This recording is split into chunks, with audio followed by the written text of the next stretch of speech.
The foot knights of Lentia are the first to go forward, their densely packed columns marching in perfect order towards the bridge at the center of the enemy line. As they come within range, there's a sound like rushing water and a cloud of black arrows pour down on their armored ranks. Huge gaps appear in the line, and the columns seem to sway under the impact before continuing their assault. They are flanked to the south by crossbowmen, who are firing their weapons as they advance.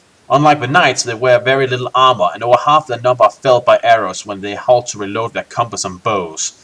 The survivors retreat, taking cover among the massed ranks of Lentian spearmen, who are advancing towards the orchard. Prince Gregor signals to his pikemen and men-at-arms to support the Lentian knights, who are engaged in a bitter hand-to-hand fight at the stone bridge. They're within 100 yards of the bridge when a crackling ray of electric fire sweeps down from the ruins of the temple. It rips through their packed ranks with devastating effect, blasting the pikemen high into the air.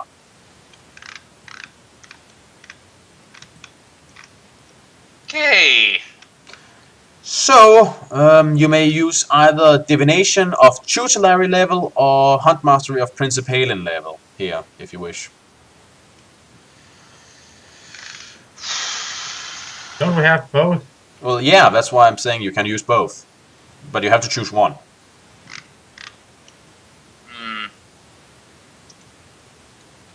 Divination. Divination it is. Again, a crackling bolt of blue fire lances from the hilltop ruins and strike with lethal accuracy. Screams of terror rend the air as the unslain soldiers fall apart in a desperate, panic-stricken flight to escape the fate that has befallen their slain comrades. Your Kai senses draw your eyes away from this carnage to focus on a figure clad in silver mail and a gold-spiked helmet. He is crouching on the highest pound of a dilapidated temple wall, and you sense that his magical powers is the source of a deadly blast. Quickly inform the prince of what you have sensed and seen at the temple. By the gods, what manner of black sorcery is this? Gasped Prince Gregor, horrified by the cruel slaughter. But his horror is soon overcome by the sudden realization that he must act swiftly to counter this threat, or the battle might be lost. Valentian knights are being held up at the bridge, and every minute that passes costs them dearly.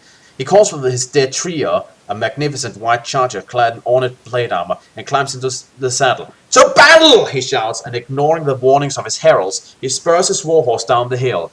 The knights of the palace guard give a rousing cheer as he takes his place at the head of their column and leads them towards the ruined temple. Do you wish to mount a horse and join the cavalry advance, or would you rather just stay here and watch the battle? He's gonna need all the help he can get, so...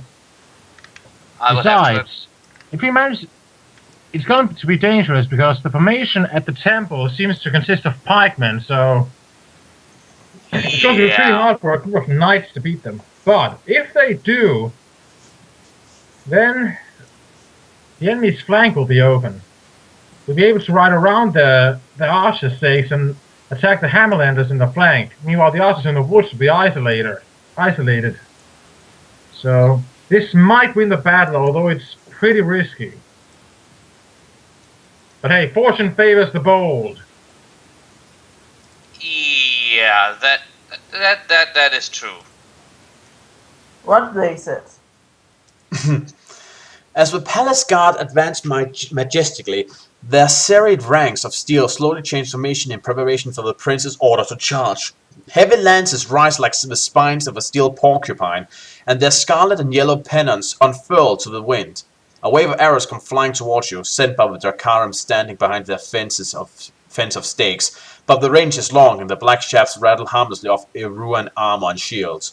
The first rank of horsemen reach the ditch to find the earth soft and waterlogged. The ruined temple lies 300 yards ahead, and before it a line of Dracarim pikemen stand grimly silent on the slope of the hill. A warhorn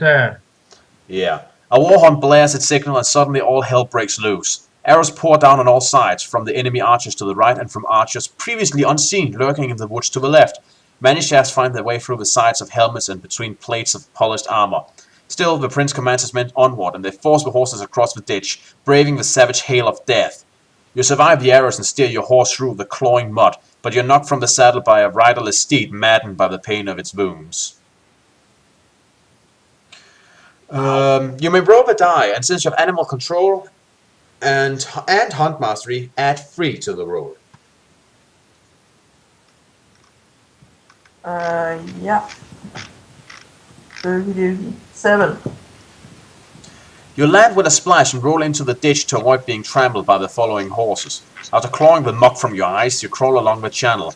A short distance ahead of you, a knight is pinned beneath his dead horse. He's flailing his arms wildly, and you can see that his head is trapped beneath the mud and he's slowly drowning. Do you wish to save his life by pulling him from beneath his horse? Would you rather ignore him and remount your horse? Or just follow the prince's attack on foot? I say we help the knight. Yeah. We'll need as many men as we can once we reach those pikemen. Once you have managed to grab hold of his arms, you heave him out from beneath his dead mount and prise open the visor of his helmet. He coughs and retches the mud from his mouth and lies back against the bank of the ditch. I owe you my life, Pathfinder, he gasps. Another minute and I've been done for. You turn to leave, but he grabs you by the wrist and presses a medal into your hand. I won this at the Battle of Luumi, he says with pride. I want you to have it, with my eternal thanks. You can add a medal as a special item. Nice. Do that. Hold on. Let me see what we can do with that. I just need to add. Hold on, and I shall add it. Damn it.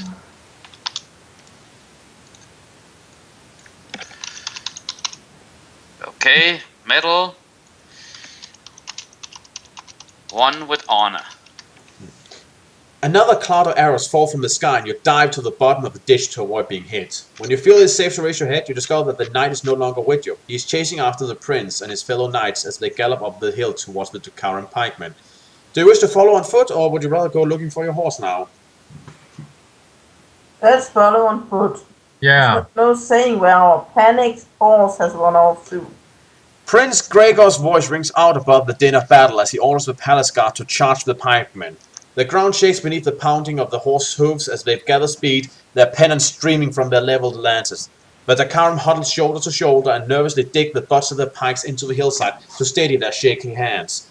The knights reach the hill. They thunder up the slope. A blaze of lightning hurtles from the top of the temple, but it is mistimed. It crackles harmlessly over their heads and explodes behind them, hurling nothing but scorched earth into the sky. The prince screams his battle cry, and the knights slam into the Dakaran with a deafening roar. Men and metal howl in agony as the heavy horses break like a wave against the wall of pikes. You see a rider lifted out of his saddle on the point of a pike, and a ramp of black metal suddenly appears where a score of Dakaran have been trampled into the ground. The prince and a dozen of his bravest knights break through and gallop on towards the temple, but the Dakaran quickly close ranks and seal the gap. The remaining palace guard are forced to a halt and engage the pikemen in fierce hand-to-hand combat. You reach the hill and leap over the steel-clad bodies that litter the slope. As you near the melee, you see two Dakaran rushing towards you from the side, their axes raised to hack you down. For Summerlund! You cry and turn to face the attack. You are facing the Dakaran. Great, we just blew our own cover there. Okay, let's get to it then. Well, for Summerlund is kind of a common thing for everyone from Summerlund, so... The only thing you revealed is your Sumlending, though that is dangerous enough. You better silence these two so they can't reveal this information to anyone. Yes, let's do that. So you have 29 combat skill, right? Yep. Yep. Right. Okay. So, roll a die. 7. Okay. Well, you charge one, he swings his ass, but you effortlessly knock it away from your head, and then proceed to chop him down in a brutal spray of gore. Then you turn to his pal. Who for some reason is still standing there instead of just going as any sensible creature should go, ah! And then run away. Yeah. Roll the die again. 3. Right, his pal, however, managed to reach you while you're busy completely ruining his friend, and swings his ginormous axe against you. But you manage to dodge back, only receiving 2 points of damage from the slight graze. Then you bravely charge forward and hit him with a powerful stab to the shoulder. He's still alive, but he's struggling with the whole staying alive thing. Roll again, give it here. 2. Right. In a fit of battle rage, he charges forward and tries to smash his axe down over your head, but you manage to block it and only sustain a minor scrape of 3 life points. Then you hack him to pieces. You have won. Huzzah! The palace guards succeed in closing their ranks and fending off the frenzied attacks of the desperate Dakaran. Their gallantry and battle skill is a stirring sight as they fight their way determinedly towards the crest of the hill. Faced by such noble warriors, the Dakaran begin to fold and fall back in disarray towards the town.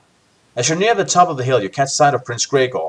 He's locked in mortal combat with a silver-clad warrior inside the ruins of the temple. Strewn around them are the dead bodies of the palace guardsmen who, with the prince, broke through the Dakaran pikemen during their charge upon the hill. The prince is trying to prevent the warrior from retrieving a rod of iron that lies in the ground between them. This rod crackles with a blue-white fire that shimmers along its length. You unsheath the sun sword, and flames course along the blade, filling the ruins with its vivid golden light. The prince turns to shout a warning, but his adversary strikes him a cruel blow that lays open his thigh and hurls him to the ground. Although his helm hides his face, its nose bar and chin pieces, exposing little but a malicious glint in his eyes, you're sure that this is no ordinary Dakaran warrior.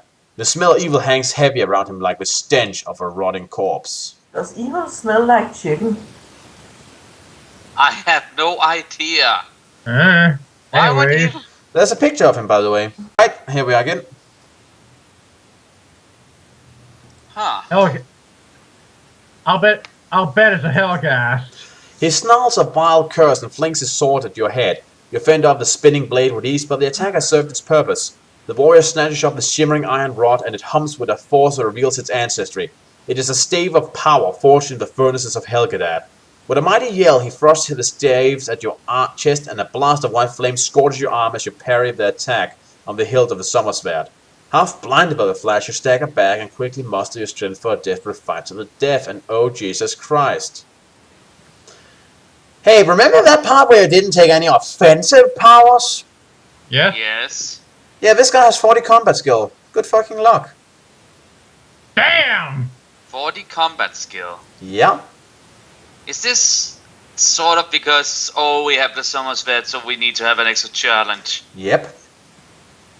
Hey, I'm just saying, your strategy of turtling down is less and less effective for every book. Uh-huh. I mean, I'm not Well- criticizing your choices, because they have helped out a lot, but...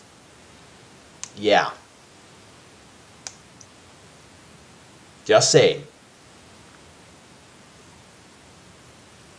Well, yeah. And he's immune to Mind Blast, but not Psy Surge, which you don't have. So that means you only have 27 combat skill for this combat. 27, you say? Yeah. Okay.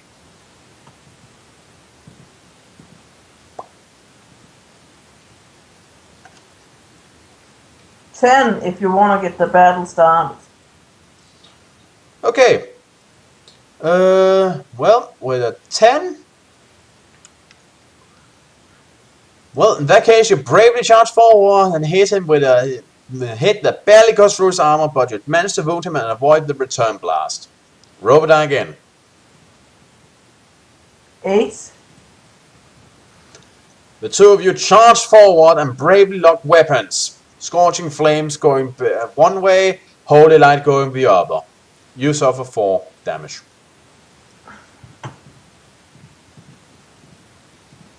Brings us down to 31 health. 5. Right. You try a wide spin, but only manage to nick him. He jumps back and hits you square in the chest with a blast from his stave. You lose 7 health. 10 again. Well, you recover and charge, dodging under a blast, and hit him squarely in the chest. Almost managed to chew through his thick plate. 8.